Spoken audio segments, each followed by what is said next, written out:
நாளா நம்ம ஆவலோட எதிர்பார்த்துட்டு இருந்த ஒரு வேலை வாய்ப்பு வந்துருச்சுங்க. ஆனுவல் பிளானர் விட்டுட்டாங்க. அது அப்பயே விட்டுட்டாங்க.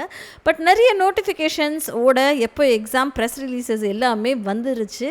போலீஸ் ஆகலும் நமக்கு ஆசை இருக்கும்ல. சிங்கம் சூர்யா மாதிரி வந்து ஜீப்ல இறங்கணும் அப்படின்னு ஆசைப்படுறீங்களா? டெஃபினட்டா இந்த வீடியோவை ஸ்கிப் பண்ணாமல் பாருங்கள். உங்கள் ஃப்ரெண்ட்ஸ் அண்ட் ஃபேமிலிக்கு அதிகபட்சமாக ஷேர் பண்ணுங்கள். யாராவது ஒருத்தவங்க வாழ்க்கையில் செட்டில் ஆகலாம் இல்லையா? அப்படிப்பட்ட ஒரு ஆப்பர்ச்சுனிட்டி தான் இது. மறக்காமல் பாருங்கள் ஃபுல்லாகவே. இது என்ன வேலைக்கு அப்படின்றது நான் சொல்லிடுறேன். அவங்க வந்து எங்கே கொடுத்துருக்காங்க அப்படின்னா, இந்த இடத்துல வந்து லிங்க்கை நான் உங்களுக்கு டிஸ்கிரிப்ஷன் பாக்ஸில் கொடுத்துட்றேன். ஓகேங்களா மக்களே? இதில் எங்கே இருக்குது அப்படின்னா TNUSRB.TN.gov.in அப்படின்ற ஒரு முகவரியில் தான் கொடுத்துருக்காங்க. இந்த இடத்துல ஆனுவல் பிளானர் இருக்கு இல்லைங்களா? இதை நீங்கள் கிளிக் பண்ணீங்க அப்படின்னா உங்களுக்கு சப் இன்ஸ்பெக்டர் வேலைக்கு ஆட்களை எடுப்போம். டென்டேட்டிவாக நாங்கள் வந்து நோட்டிஃபிகேஷன் February 2027 வெளியிடுவோம் அப்படின்ற மாதிரி சொல்லியிருக்காங்க. பேண்ட் போலீஸ் கான்ஸ்டபிள் அப்படின்ற ஒரு வேலை வாய்ப்புக்குமே March 2027 வெளியிடுவோம் அப்படின்ற மாதிரி சொல்லியிருக்காங்க. காமன் ரெக்ரூட்மெண்ட் அப்படின்ற ஒரு வேலை வாய்ப்புக்குமே June 2027 நாங்கள் வந்து நோட்டிஃபிகேஷன் இருக்கும் அப்படின்ற மாதிரி சொல்லியிருக்காங்க. ஜாயிண்ட் ரெக்ரூட்மெண்ட்டுக்குமே August 2027.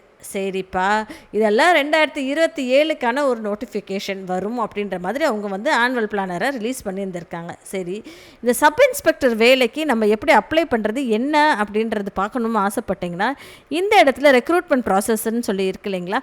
இதிலேயே அவங்க கொடுத்துருக்காங்க அந்த joint recruitment, SI finger print, common recruitment அப்படின்ற மாதிரி அந்த போஸ்டிங்க்கு என்னென்ன வேணும் அப்படின்றது கேட்டிருக்காங்க. ஓகேங்களா? ஃபஸ்ட்டு நம்ம இந்த வந்து ஜாயிண்ட் ரெக்ரூட்மெண்ட் அப்படின்னு சொல்கிறாங்க இல்லையா? அதை என்ன வேணும், என்ன படிச்சிருக்கணும் அப்படின்றத பார்ப்போம். ஃபஸ்ட்டு கேண்டிடேட் வந்து அதாவது பேச்சுலர் டிகிரி படிச்சிருந்தாலே நீங்கள் போதும் அப்படின்ற மாதிரி சொல்லியிருந்திருக்காங்க. 10th முடிச்சிருக்கணும், +2 முடிச்சிருக்கணும். ஓகேங்களா? அது போக வந்து நீங்கள் 3 வருஷம் பிஎஸ்சி, பிகாம், பிஏ ஏதாவது படிச்சிருந்தாலும் சரி, 4 வருஷம் இல்லை 5 வருஷம் இதே மாதிரி ஏதோ ஒரு பேட்டர்னில் நீங்கள் படிப்பு படிச்சிருந்தாலே போதும். மினிமமாக குறைந்தபட்சம் ஒரு பேச்சுலர் டிகிரி இருந்தால் போதும்ப்பா அப்படின்ற மாதிரி அவங்க சொல்லியிருந்திருக்காங்க. ஓப்பன் யூனிவர்சிட்டியிலையோ நீங்கள் வந்து டிஸ்டன்ஸ் எஜுகேஷனில் படிச்சிருந்தீங்க, கரஸ்பாண்டன்ஸில் படிச்சிங்கன்னா எலிஜிபிள் கிடையாது அப்படின்ற மாதிரி அவங்க சொல்லியிருந்திருக்காங்க. வயது அப்படின்னு சொல்லி பார்த்தீங்கன்னா நீங்கள் வந்து குறைஞ்சபட்சம் 30 வந்து தாண்டி இருக்கக்கூடாது அப்படின்ற மாதிரி அவங்க சொல்லியிருந்திருக்காங்க.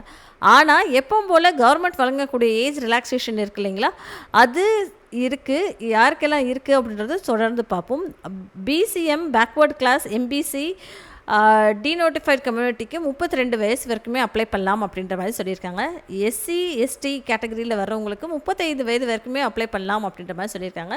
டிரான்ஸ்ஜெண்டர் 35 வயது, டெஸ்டிடியூட் 37, விடோ அப்படின்ற கேட்டகரியில் வரவங்களுக்கு 37 வயது வரைக்குமே அப்ளை பண்ணலாம் அப்படின்ற மாதிரி சொல்லியிருக்காங்க. எக்ஸ் சர்வீஸ் மேன் கேட்டகரியில் வரவங்களுக்கு 47 வயது வரைக்குமே அப்ளை பண்ணலாங்க. Police and fire and rescue service டிபார்ட்மெண்ட்டில் ஒர்க் பண்ணுறவங்களுக்குமே 47 வயது வரைக்குமே இந்த ஒரு வேலை வாய்ப்புக்கு தொடர்ந்து அப்ளை பண்ணலாம் அப்படின்ற மாதிரி தான் சொல்லியிருக்காங்க.